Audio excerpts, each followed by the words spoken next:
So it's been a long-standing joke since we started this podcast that every single episode, TJ needs to mention a day to remember.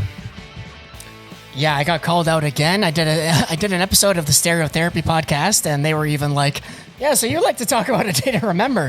Here's the floor. I was going to say, I loved that interview with them and with you. And I was like, why did it take me listening to that episode with you as a guest to be like, why don't we just do a day to remember episode? Well, I'm glad that you did, because obviously they're one of my favorite bands of all time. I could talk about them for 8 episodes straight, and I clearly have. You try to wedge them into every single episode, so let's just do a day to remember episode. So this is a day to remember top 8 songs, which was so hard. I was going to say, how much did you struggle with this one? Yeah, there was probably 4 tracks that came to mind like immediately. And then just like revisiting the discography, I'm like, well, this could be it. This could be it. This could be it. So it's like 8 tracks and their entire discog as honorable mentions. Yeah, I feel like you're going to know what type of a day to remember fan I am based off of this and what albums I listen to the most. Yeah.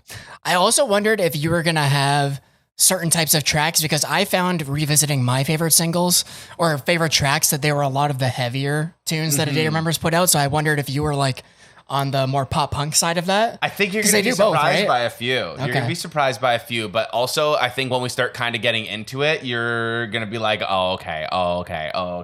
Yeah, I can imagine that you've got their early work on here and nothing else.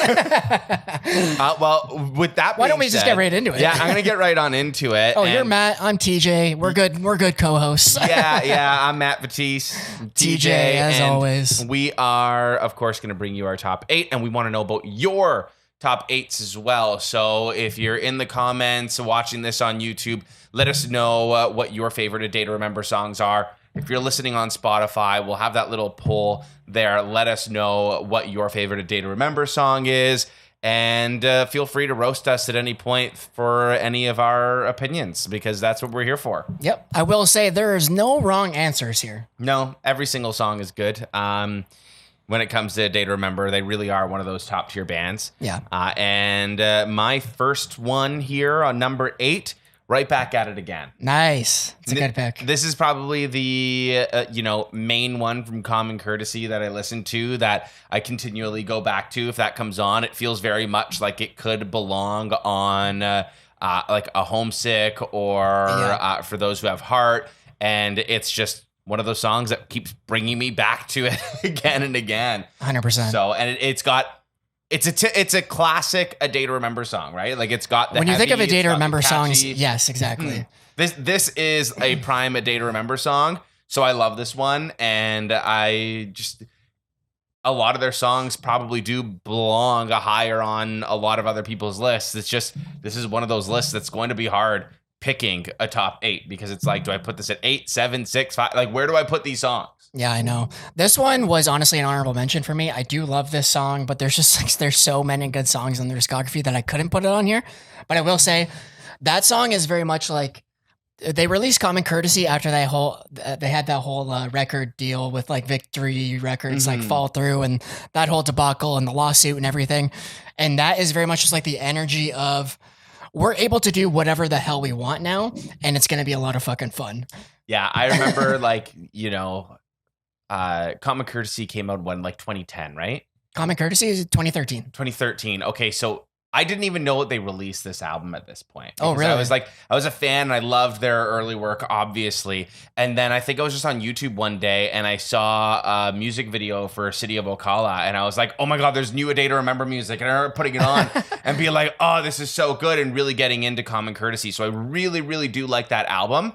But when it comes to narrowing down 8 songs, like, it's really hard. So we're gonna see more later on, but Common Courtesy is a really good album. This one's my favorite song from that album, and that's really. I have another Common Courtesy song on my list that isn't that one. We'll get to it because it's one of the best. What's your number 8? My number 8 is New Jersey Legion Iced Tea from Homesick. Okay. I think this one really gets like overlooked. I don't know if it's necessarily underrated, but it's stacked right in between I'm Made of Wax Larry and Mr. Highway, which are two just like such massive songs, but this one has such a great like sing along chorus too. That I don't know, it's one of my faves. Like that. So here's to another banner year. We've crossed that line, that thin line. Don't try to hold us here.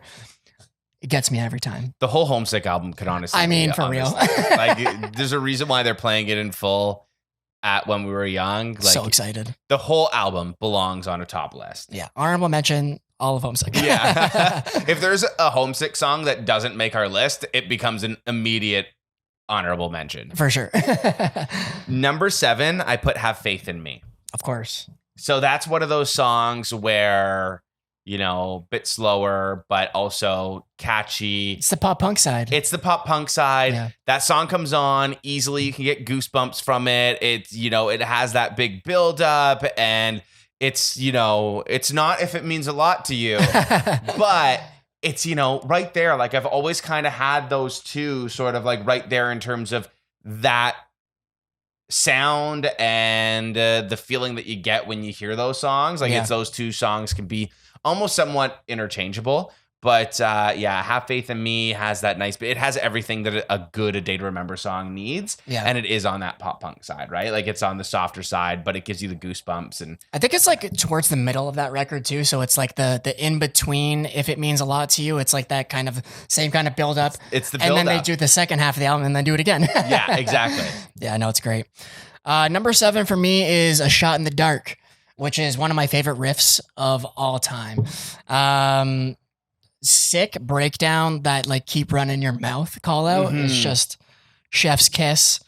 And then with them ending it with Mark My Words, We're Taking Over the World, which is like next level confidence for basically their first album. Yeah. There was so much confidence in that first album. And I think that's what drew me to them as well, right? Like, as a teen going through, you know, your emotional emo phase, and just like so much of it is depressing and sad and like life sucks. And then to have this band come out with all this energy and they have everything, you know, I think that's what drew me towards them and a lot of us towards this band, because, you know, they had that ego and that confidence and that cockiness that you were like, ooh, like, I remember walking home from school and like just wishing that, you know, some of these kids that bullied you would pick on you on the walk as you're, you know, walking home with A Day to Remember. You're You just got raging, all you're ready of to that, go. you know, energy, and you're like, someone fucks with me, I'm knocking them out right now. 100%. And that was that energy that A Day to Remember brought, and they had that confidence that not many other bands really had at the time, right? So it was just, I liked it. I always liked, it's like confidence but not cockiness, because I feel like their music still had like a lot of heart and a lot of passion, where like they balance out that like we could be the best band ever, but like we're also going through it too, you know? Like it's that bit of both where like it humanizes them, but it's like, yeah, these guys are fucking one of the best bands ever. So I have another song in my top 3 that we'll get to, and the reason why I have it in there, it's probably not even going to make your list and a lot of other people's lists, but the reason why is because I felt that sort of same emotion of like that confidence in it, but still that emotional side to things, and that like connection to sort of that confidence and that feeling is the reason why I connected with it, and the reason why it made it so high on my list. So just a little teaser as to what will surprise you in my top 3. Hell yeah. Where are we right now? You're at You're 6. 9, my 6. Yeah, I've got a Made of Wax. Oh, of course. Yeah, Solid feature from Mike from The Devil Wears Prada. exactly. Yep. It's just one of those. It's one of their heavier songs, and it's one of those songs that, you know, that comes on and you're throwing fists and you're having fun. Like, it's just, what more can I say about that one, right? Like, it's one that I constantly go back to that's on the heavier side. I tried to throw in some underrated gems into my list, so I didn't actually put this one on there because I figured you might have it. But it speaks for itself. It's iconic. There's not much that you can say about that one. What do you have at number 6? Number 6, I have You Be Tails, I'll Be Sonic, which is like, it was always one of my favorite heavy tunes of theirs, because it's just like so chaotic from the beginning. It's like this demon intro where he's just like screaming, shrieking at the top of his lungs. Like, it gives me like Knock Loose energy with how he like introduces the song, which I don't really think they've ever really done on any of their other stuff. So this one always resonated with me. I remember when we saw them last month or whenever it was, 2 weeks ago. I don't know. Time is a construct. I was like, I usually look up the set list beforehand, and I was like, I know it's coming up, but I was I think it was right after Since You've Been Gone. Yeah. And we were trying to get content for that little video clip that we were doing. And then I came back and talked to you, talked to Amy, and then I heard the intro and I was like, oh shit. I've never seen anyone run so fast in my entire life. I was like, I gotta fucking go. Yeah, it was literally like, we were like, yeah, did you get the video? You got the video? Yeah. And then all of a sudden, he's just like wiggling through the crowd to get into the pit. It was so funny. I'm like, wow, he's moving to get in there. I was like, I had never heard it live. I've seen him like 6 or 7 times at this point. Never heard it. I was like, I have to be in the pit for this song.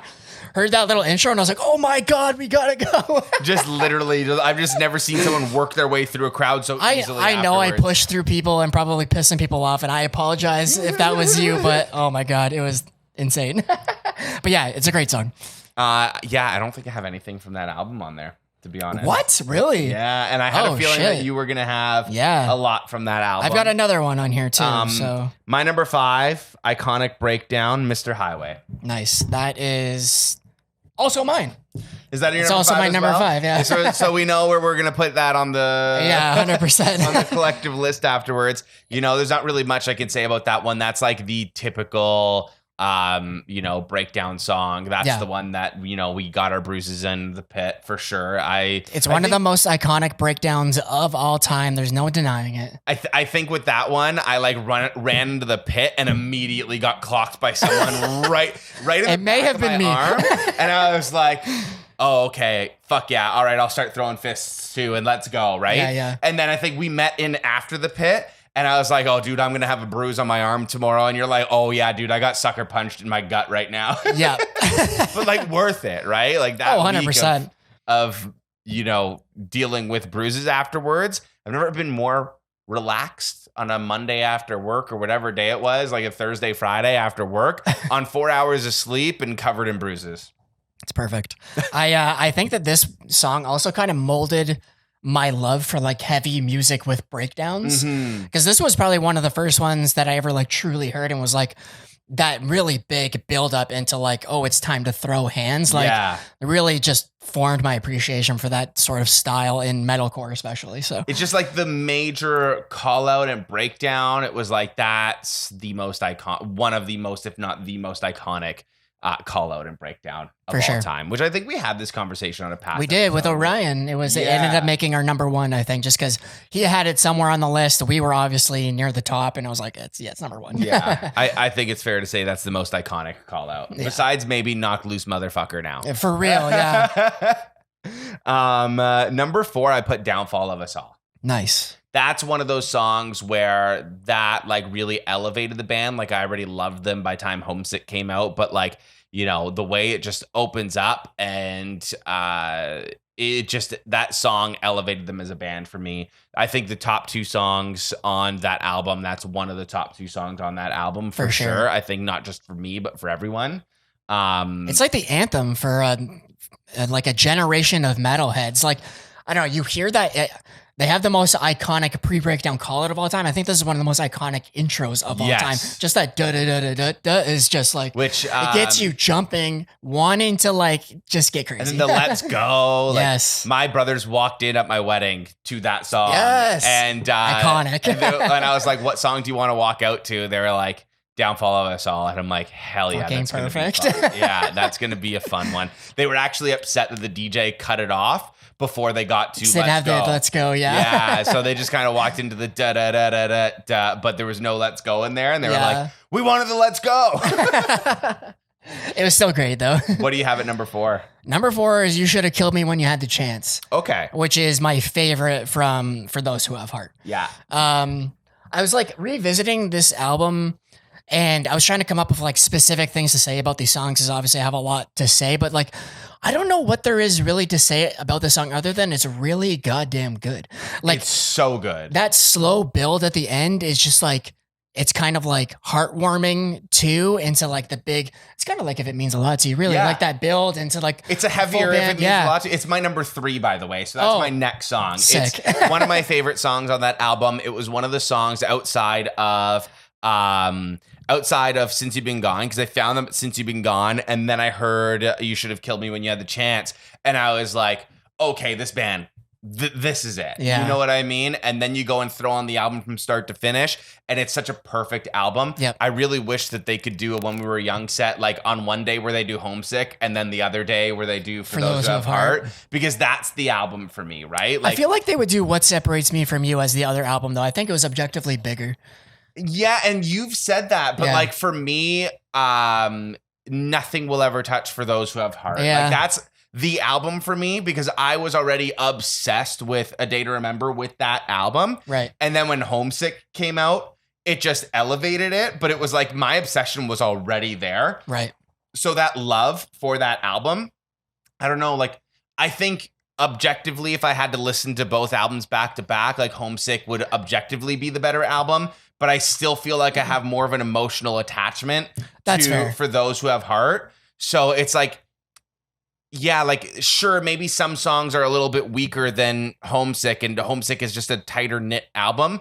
But like, man, if I have to choose between the two of them, it's really a toss up. And like, You're splitting hairs. It's like a rating of 9.9 versus 9.8 versus 9.7 for those three records for me. Yeah. So for me, that's, it's a top 3 song for me. And then I've got one more Homesick song and then one more For Those Who Have Heart song. So like, I don't even have a single song from your favorite album there, right? So it's not my favorite, but I think it's like, it's my second favorite for sure. Okay. Homesick is easily my favorite, but Yeah. What Separates Me From You is number 2. Yeah, and What Separates Me From You, I never connected with it the same way that I did the other two. Yeah.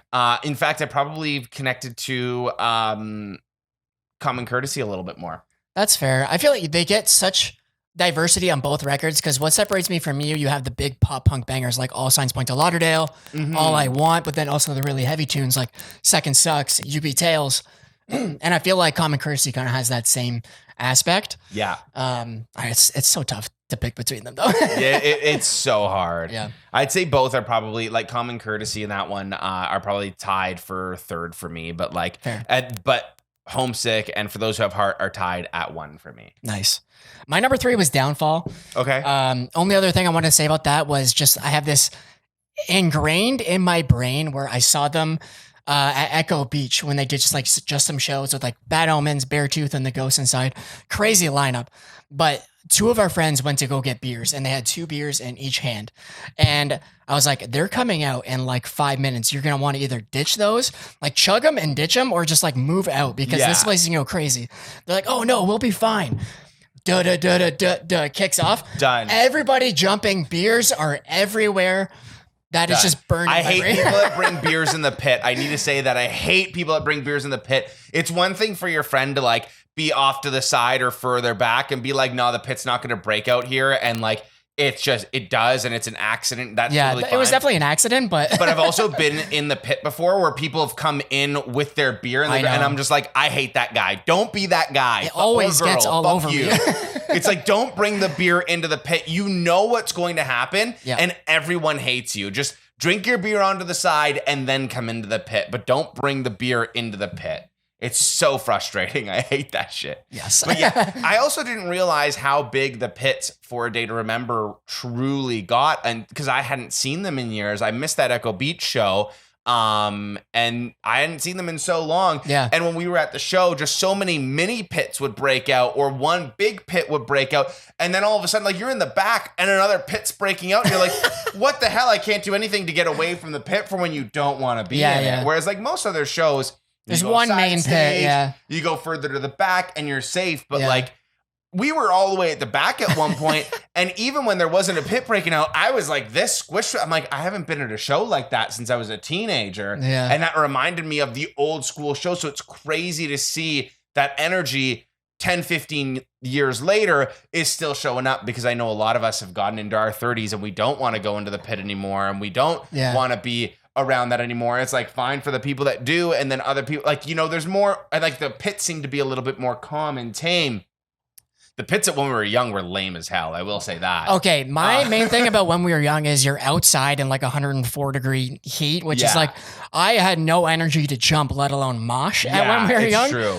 But like a show like that, I mean, the A Day to Remember fans showed up for that. I'm curious how the pits are going to be for A Day to Remember at this year's When We Were Young, because the pits at the venue were crazy. Yeah. And then the When We Were Young pits were just very much like a bunch of 30-year-old, like there's like 3, 4 30-year-olds in the pit just kind of being like, hey. I know. Hey, and just kind of like pushing each other lightly. It was more so like that old pop punk at When We Were Young though, or like the Simple Plan, the Sum 41. You're not really moshing to those bands. No. Whereas like with this year's When We Were Young. But even with Thrice, there was like one drunk guy in the pit that was being annoying, but it was just like a bunch of 30-year-olds that were kind of like lightly going, and like Thrice pits are not like that from what I remember. Really? Okay. I never really saw them live, so I don't have any Thrice frame of pits were reference. crazy. Okay. At least back in the day, I haven't seen them. That was my first time seeing Thrice since probably their Artists in the Ambulance tour. Oh wow. It had been a long time, so that was really cool to see them at When We Were Young. But the pits were a little bit like, Yeah. But also, like, you kind of wonder and look back too, and you're like, is my memory different because I was 16 and I was younger, and it was May just like seem more extreme. It seemed like it was extreme because you were like 15, 16 years old and you were a kid, and like a bunch of 20-year-olds in the pit, and you're like going to tackle 20-year-olds, and it was like a big deal, and everything seemed bigger at that age. And now that you're older and you're an adult, you have like a different view on the way things are. And so I don't know if it's perception or if it's reality, right? So it's This year's When We Were Young, you got a lot of the metalcore bands too, so it should be a lot crazier. Like August Burns Red, even bands like The Used, they're gonna have bands like Chiodos. Chiodos, exactly, yeah. What you had it to? Number 2. This was the one that I said is like my favorite from For Those Who Have Heart. It kind of has that little bit of cockiness, but not. Okay, like, can I guess? Yeah. Is it Monument? Yeah. Yeah, it's got that like. It's that fuck you energy again. Yeah, and it's very much like, it's got that fuck you energy. Yeah. And it's, it's like, fuck you, I'm going to prove you wrong. Yeah. I can't remember what the exact lyrics. Remember me. That's the one, yes, yeah. When you see me on your TV exactly. screen. And that always like motivated me because it was like, I felt like I'm one of those people, and maybe other people can relate to this, but like I was always told, even from a young age, like 10, 11 years old, like it felt like I had that chip on my shoulder because the teachers would tell me, you're not good enough to do this, or you're not good enough to do that. And so it was like, I had that chip on my shoulder. You're never going to amount to anything. Like, and being such a young kid being told that, like, I always had that chip on my shoulder of like, no, fuck you. I'm going to make something of myself. And it's like, I'm going to show them. And like, I listened to this podcast, and I don't remember who interviewed him, but it was Jason Segel. And he was basically talking about his like acting career. And he was like, basically like, I always felt like I had to make it because it's like, fuck you, I'll show them. And it's like, who is them? At this point, he's like, I'm so successful, I don't even know anymore. But I still have that attitude of like, fuck them, I'm going to show them. Well, I mean, if it motivates you to do better things in life, then fuck them. It's like, it was like, I remember going from elementary school into high school and teachers telling me you couldn't be in an academic course because your grades aren't good enough. You're not smart enough to be in an academic course. And it's like, fuck you, I'm going to show you. And then it was like teachers in high school, like, you're not smart enough to do like post-secondary, like look at trades. And it's like, I don't want to do a trade. Fuck you, I'm going to show you. I'm going to go to school. And then it was like going into radio. It was like, you're not going to be able to make it to a major market and be on air in a market like Toronto. It's like, fuck you, I'm going to show you. I'm going to move to the smaller markets, and I'm going to grind my way to the top, and I'm going to do these things. And it's like, fuck you, I'll show you, right? So it was always like that fuck you energy. And this song purposely, this perfectly encapsulated that fuck you energy. Is like, fuck you, I'll show you. And it gives you that energy. It's like, I feel that, I relate to that. It's the perfect song for that. Yeah. So I'd argue that this is actually my favorite song by A Day to Remember. It's been my favorite song since I heard it when I was in high school, like as a teenager. And the only reason why it's not number 1 is because with number 1, I'm like, my number 1, which you'll probably be able to guess. I already know what it is. The biggest song, and it also gives me those goosebumps no matter what every single time I hear it. Yeah. So I'm like, do I go with my favorite song or the objective best song? That's fair. So. There's some bias in there. We're definitely going to get the explicit tag on this episode. So you're number 1. I don't have it on my list, but we'll talk about it after. Yeah, no, I don't. How dare you? If you can't tell already, I'm a bigger fan of Heavy A Day to Remember, so my number 2 is Second Sucks. Okay. Perfect spot at number 2. Second does suck. I mean, The Downfall of Us All has, I think, probably the best intro, but this one is like second best. Just that like feedback into the fight call, and then the mosh pit breaks loose. Yeah. It's like 2.5 minutes of straight mayhem. It's so good. I think there was an episode or one of the game clips that we were doing where we were trying to like name songs as fast as possible, and it was just feedback. I was like, that second sucks. It's like ingrained in my brain at this point. But I love it. It's number 2 for me. You want to talk about your number 1? Yeah, it's feedback. But yeah, their new song. Yeah, okay, yeah. It's such a great song. Before, when we said objectively their discography is perfect. Objectively, feedback There's is a the few ultimate fuck you song for them as a band, and I really like that. So I put that at number 1. No, my number 1 is If It Means a Lot to You.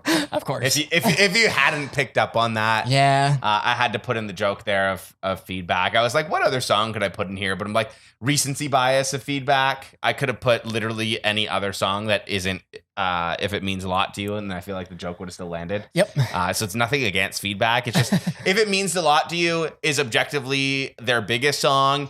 And it's one of those songs where like you feel all of the feels when it happens. And that buildup is just one of the best buildups of all time. Yep. And immediately goosebumps, you're psychotic if you don't get goosebumps and chant and yell and scream the rest of that song when the fucking laws kick in, okay? I know. Like something's emo night not, banger. Yeah, something's not wired right if you're not going la, la. If you're not screaming that at the top of your lungs, I think you need to look introspectively and talk to your therapist about it. Objectively, it'd be on a list of the best A Day to Remember songs of all time. It's just not on mine because I feel like I've heard it That's sacrilegious. a million times. Yeah, it's overplayed. It's overplayed for a reason, TJ. I know, but it's a close 9. It's a close 9. You hear this guy canceled?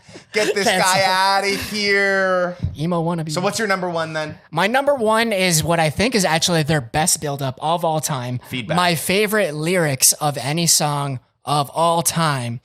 Sometimes you're the hammer, sometimes you're the nail. Okay. Off Common Courtesy.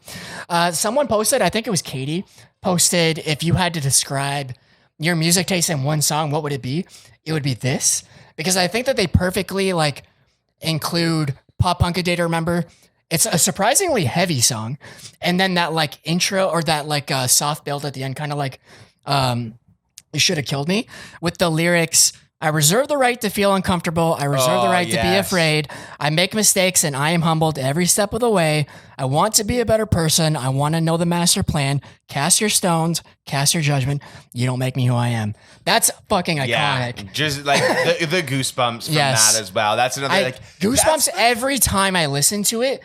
Easy number 1 for me. That's the thing about A Day to Remember, and I think here's the and A Day to Remember, if you're listening, please don't hate me. I know feedback, you don't want your feedback, but that's the thing about A Day to Remember, and especially older A Day to Remember, is their lyrics mixed with their sound. They just gave you goosebumps, and I feel like some of their newer songs are missing that goosebump feeling. Like the emotional lyrics, the chants, all of that are just like, whew.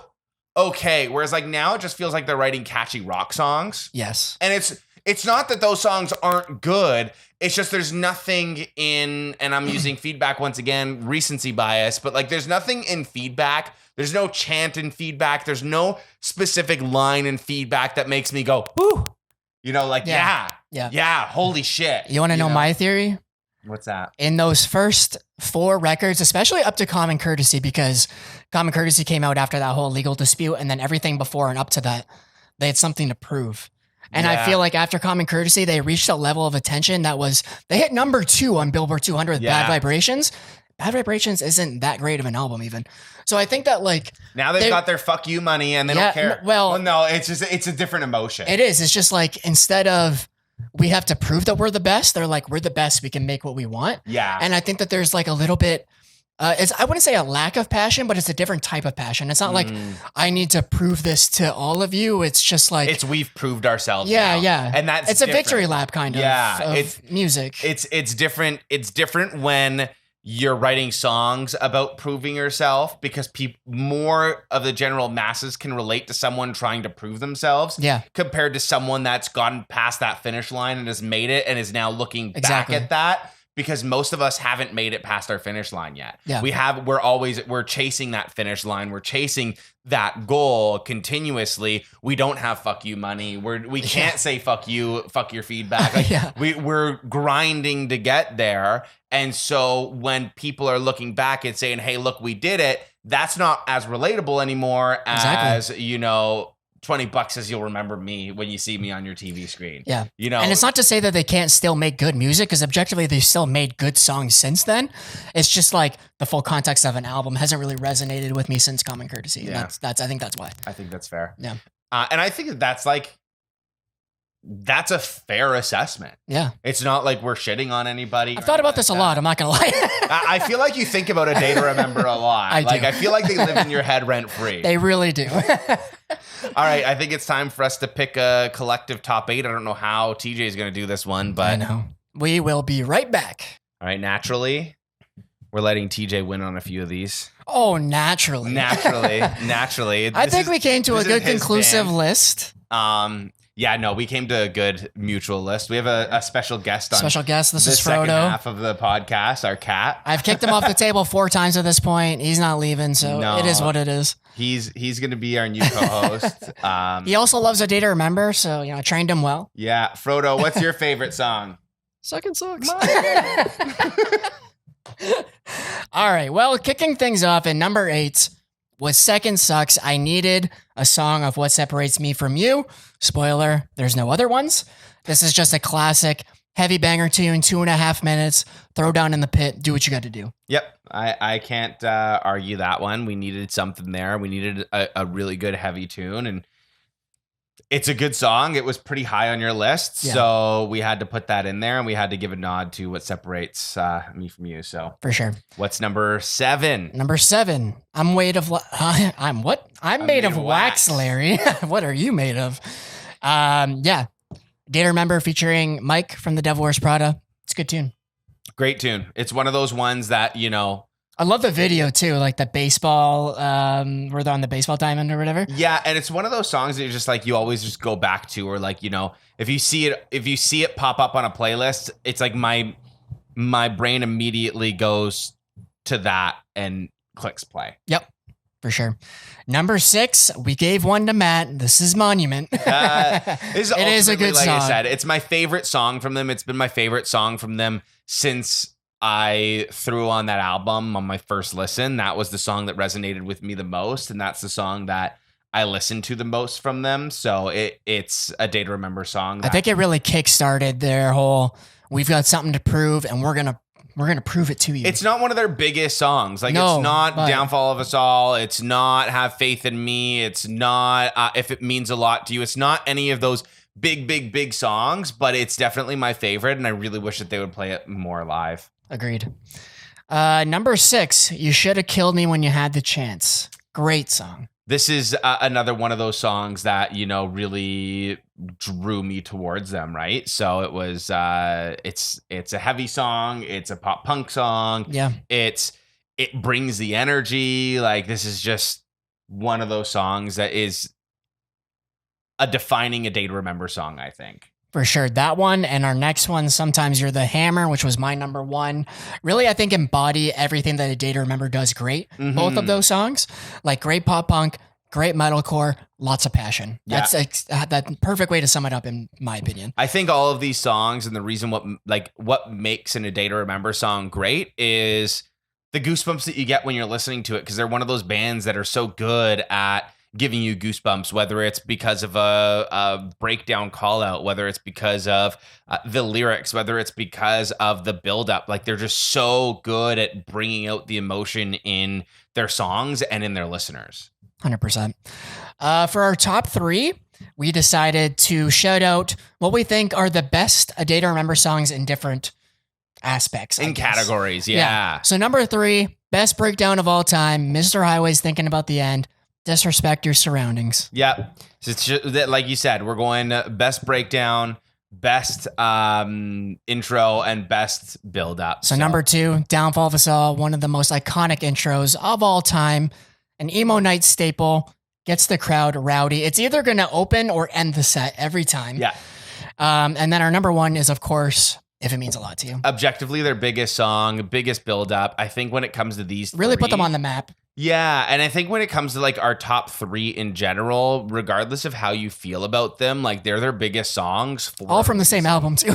Yeah, for real. But it's their biggest songs. I know. They're their biggest songs for a reason. They have that distinguishing factor about them that makes them great. So, I mean, objectively, these are the top 3 songs. Yeah, couldn't have said it better myself. All right, well, that's our top 8 list. There's so many other A Day to Remember songs that you could have put on this list. So again, let us know, what are your favorite A Day to Remember songs? You're probably wrong. You might be right. Who knows? I just have one question for you. Oh boy. Now that we've done an A Day to Remember dedicated episode, are we still going to try to squish them into every single other episode and category, or I'm not going to lie. we done? We're doing another episode today, and I have another A Day to Remember song on that list. So you can never escape them. All right. Keep listening to the Top 8 podcast if you want to hear TJ continuously talk about A Day to Remember. I'll try to tone it down, but It's our probably niche. not. It's our niche. Love you guys. See you next week.